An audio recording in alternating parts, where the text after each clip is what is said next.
नमस्कार, मी सुवर्णा. आज एका छानशा व्हिडिओमध्ये तुमचे खूप खूप स्वागत. आज आपण डिझायनर साडी आहे, खूप सुंदर अशी साडी आहे आणि कॉन्ट्रास्ट कलरचे ब्लाउज आलेले आहे. तर त्याची आपण डिझाइन करणार आहोत. चला तर आपण वेळ न करता त्या डिझाइनला सुरुवात करूया. कशी करायची ते पहा. पदर पण खूप सुंदर आलेला आहे.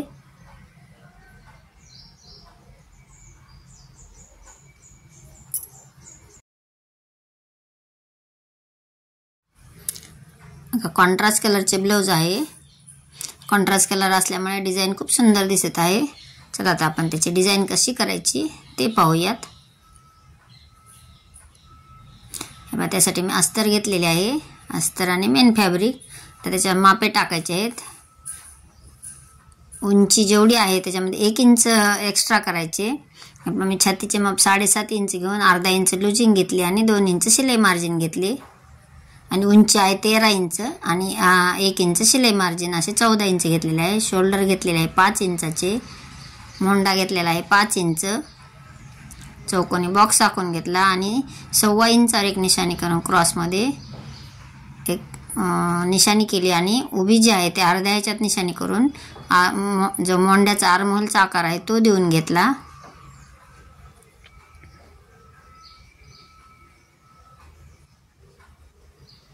अस्तर जे आहे ते कटिंग झालेलं आहे.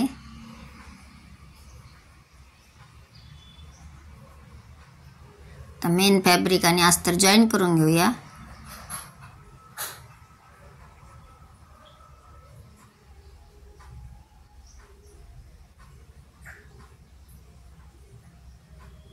खालची पाठीची जी साइड आहे ती चारही बाजूने पूर्ण जॉईन करून घ्यायची. खालची पाठीचा भाग, मोंड्याचा भाग, वरचा शोल्डरचा भाग पूर्ण असे चारही साइडने जॉईन करून घेतले. एक्स्ट्राचे कापड कट करून घ्यायचे. मी गळ्याचा राखला होता पण व्हिडिओ खूप मोठा होत आहे म्हणून मी दाखवलेला नाही आहे. आता डायरेक्ट कॅनव्हासवर दाखवणार आहे कारण आपल्याला कॅनव्हास पेपरच आखून आपल्याला जॉईन करायचं आहे. गळा रुंदी घेतली 2.25 इंच आणि तुमची गळ्याची उंची जेवढी आहे तेवढी घेऊन अर्धा इंच एक्स्ट्रा घेतलेले आहे. आपल्याला डिझाईनचा आकार देण्यासाठी खालच्या साईडला एक्स्ट्रा घेतलेले आहे अर्धा इंचाचे आणि उभे पण अर्धा इंच एक्स्ट्रा घेऊन सरळ रेष ओढून घेतली. आतल्या साईडला अर्धा इंच घेऊन मी सरळ रेष ओढली. आता काही तुम्ही टोपण घ्या किंवा काही घेऊ शकता गोल आकार देण्यासाठी. मी जसे व्हिडिओत दाखवलेला आहे त्याप्रमाणे आकार देऊन घ्यायचा. आतली जी रेष ओढलेली अर्धा इंचाने त्या रेषेवरच आपला गोल आकार आला पाहिजे म्हणजे एकदम सेम अंतर येते. व्यवस्थित पूर्ण आखून घेतले. तर जसे आखले आहे तसे कट करून घ्यायचे.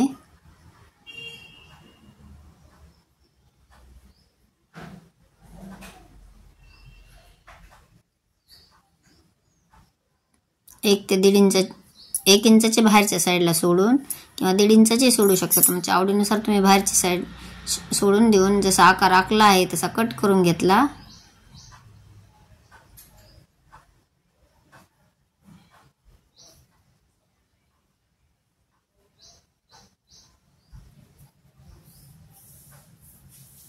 आता मी हाच कॅनव्हास पेपर मी कपड्यावरची इस्त्रीच्या सहाय्याने प्रेस करून घेणार आहे.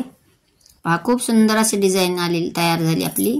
तर मी इस्त्रीच्या सहाय्याने अस्तरच्या कपड्याला प्रेस करून घेतले आणि एक्स्ट्राचे कापड जे आहे ते बाहेरचे कट करून घेतले. छोटे छोटे कट्स मारले. आता ही पट्टी जी आहे साईडची ते आपल्याला दुमडून टिप मारून घ्यायची. टिप मारून झालेली आहे. त्याचा बरोबर मधोमध सेंटर काढून घ्यायचा.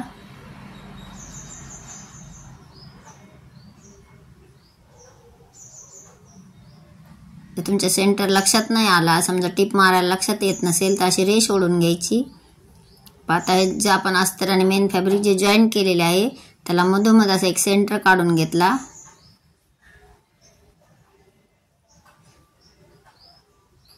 जे शोल्डर आहे त्याच्या मधोमध एक सेंटर काढून बरोबर व्यवस्थित जसे आपण सेंटर ब्लाउजचाही सेंटर काढलेला आहे आणि डिझाईनचा आहे ते बरोबर एकमेकावर जॉईन करायचे असे आणि पिन लावून घ्या किंवा टिप मारून घेतली तरी चालते. मी पिन लावून घेतलेले आहेत. आता आपल्याला गळा जॉईन करायचा आहे, तर कोरीव गळे जे आहे ते जॉईन करताना पहा मी जसे व्हिडिओ दाखवले त्याप्रमाणे करून घ्यायचे, म्हणजे आकार जो आहे तो एकदम सुंदर असा आकार येतो, एकदम बरोबर जसा आपण कट केलेला आहे त्याप्रमाणे परफेक्ट आकार येतो। पहा मी टिप कशी मारत आहे हे लक्षात घ्या। कॅनव्हासच्या खालच्या साईडने जसा गोल आकार आहे त्याच गोल आकाराच्या समोर आपल्याला टिप मारायची। कॅनव्हासवर आपल्याला टिप घ्यायची नाहीये, म्हणजे आकार जो आहे तो एकदम व्यवस्थित येतो।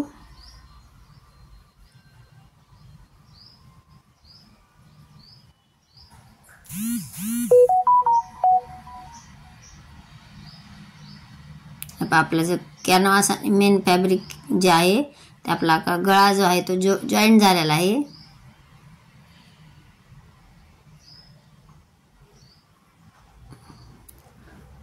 कोरीव गळे शिवताना कधीही हीच पद्धत वापरा, म्हणजे तुमचे गळे जे आहेत ते एकदम आकार एकदम व्यवस्थित आणि परफेक्ट येईल, म्हणजे आकार बदलण्याचे टेन्शन नाहीये। आपण आकार तर कट करतो पण आपल्याला जे कोरीव गळे ते शिवता येत नाही, त्यामुळे ही टिप सांगितलेली आहे। आपला पूर्ण असा जॉईंट झाला, एकदा चेक करायचे की आपली व्यवस्थित टिप आलेली आहे का, तर पिन काढून घ्यायच्या आणि कॅनव्हासच्या पुढच्या साईडला एक टंचन एक टंचन किंवा अर्धा इंचाच्या जेवढी तुम्हाला शिलाई मार्जिन हवे आहे तेवढे सोडून मी जसे आखले आहे त्याप्रमाणे कट करून घ्यायचे। एक टंचनचे माप घेतले तरी चालते।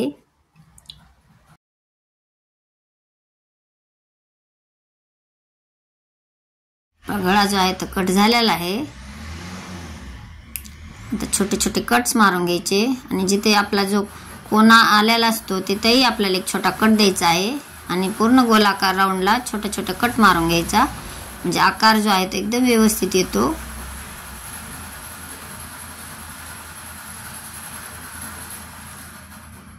कट मारून झाले, आता आपण पलटी मारूया त्याला, म्हणजे आतील भाग बाहेर काढून घ्यायचा आणि याला तुम्ही इस्त्री प्रेस करूनही घेऊ शकता। असे व्यवस्थित काढून घ्यायचे आणि इस्त्रीच्या सहाय्याने मी प्रेस करून घेतले, म्हणजे एकदम फिनिशिंगने येते। आता टक्स मारूया। टक्स मारताना शोल्डरचा मध्य घ्यायचा आणि दोन्ही साईडला 2 टक्स मारून घ्यायचे।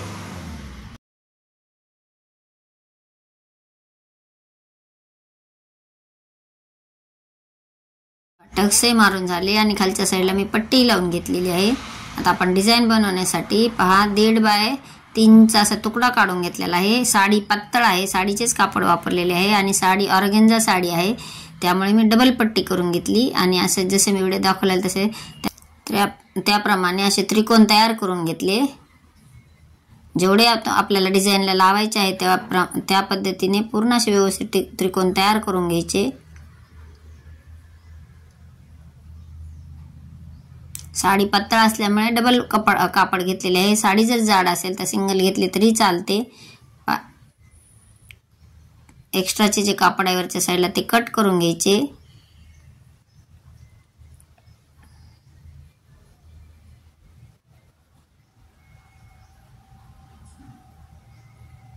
आता आपण डिझाइनवर जॉईन करूया।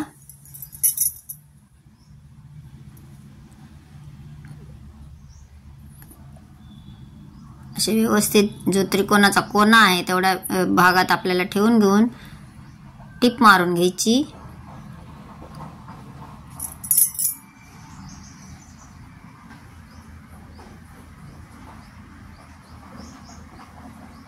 अशी व्यवस्थित टिप मारून घ्या, म्हणजे डिझाइन जे आहे ते खूप सुंदर आणि फिनिशिंगने दिसते।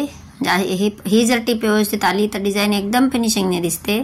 असे पूर्ण त्रिकोण ठेवून घेऊन पूर्ण टिप मारून घेणार आहे। ही डिझाइन कशी वाटली, तुम्हाला डिझाइन आवडली का, तुम्ही माझे व्हिडिओ कुठून पाहता हे सांगायला मला विसरू नका। जर डिझाइन आवडली असेल तुम्हाला तर एक लाईक करा, चॅनलवर नवीन असाल तर सबस्क्राइब करा आणि तुमच्या मित्रमैत्रिणींना शेअर करा, म्हणजे त्यांनाही त्याचा उपयोग होईल। आम्ही असे पूर्ण त्रिकोण लावून झालेले आहेत।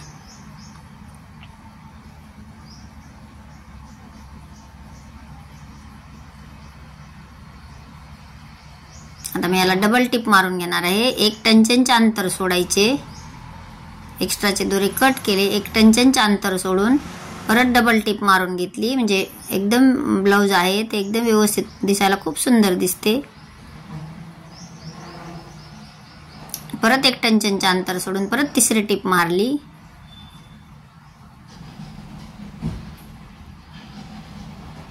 आपली डिझाईन अशी तयार झालेली आहे.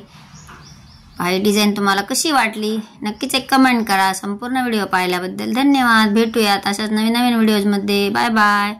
श्री स्वामी समर्थ.